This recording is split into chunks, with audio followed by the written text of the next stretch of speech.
Dear plus one commerce students, good morning. Today in this session, we shall discuss the liabilities of partners. Liabilities of partners.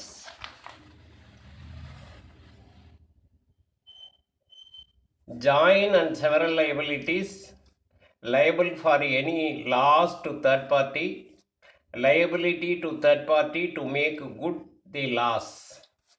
இந்த மூணு தகவல்களையும் நம்ம பார்க்க இருக்கிறோம். Joint and several liability.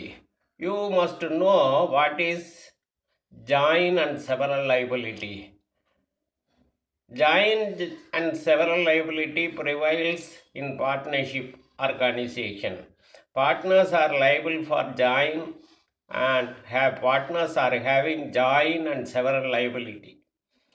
Yes, okay, we will discuss it. Every partner is jointly and severally liable for all the acts of the firm. It means that in case of assets are inadequate for meeting the claims of creditors, even their personal property should be made available. The creditors can recover their claims from all the partners. நிறுவனத்தோட நடவடிக்கைகளில் ஒவ்வொரு கூட்டாளிக்கும் கூட்டாகவும் தனித்தனியாகவும் பொறுப்பு உண்டு.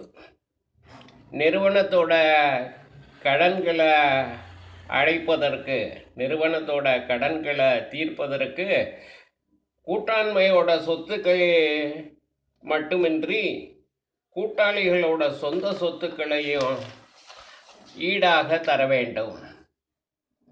கடனீந்தோர் கூட்டாளிகளிடமிருந்து அனைத்து கடன் தொகையையும் பெறுவதற்கான உரிமை இருக்கிறது. Then the next one is liable for any loss to third party. மூன்றாம் நபருக்கு ஏற்பட்ட நட்டத்திற்கு பொறுப்பு. The firm is liable for any loss caused to a third party because of a wrongful act done in the ordinary course of business. It means that every partner is liable. கூட்டாளிகளோட தவறான செயல்களினால ஏற்பட்ட நட்டத்திற்கு கூட்டாண்மை நிறுவனமே பொறுப்பு. அதாவது ஒவ்வொரு கூட்டாளியும் அதை பொறுப்பேற்றுக் கொள்ள வேண்டும். Then the next one is liability to third party to make good the loss. மூன்றாம் நபருக்கு ஏற்பட்ட நட்டத்தை ஈடு செய்யக்கூடிய பொறுப்பு, அதை சரி செய்யக்கூடிய பொறுப்பு. Where a partner receives money or property from a third party on behalf of the firm and misappropriates it, then the firm is liable to make good the loss.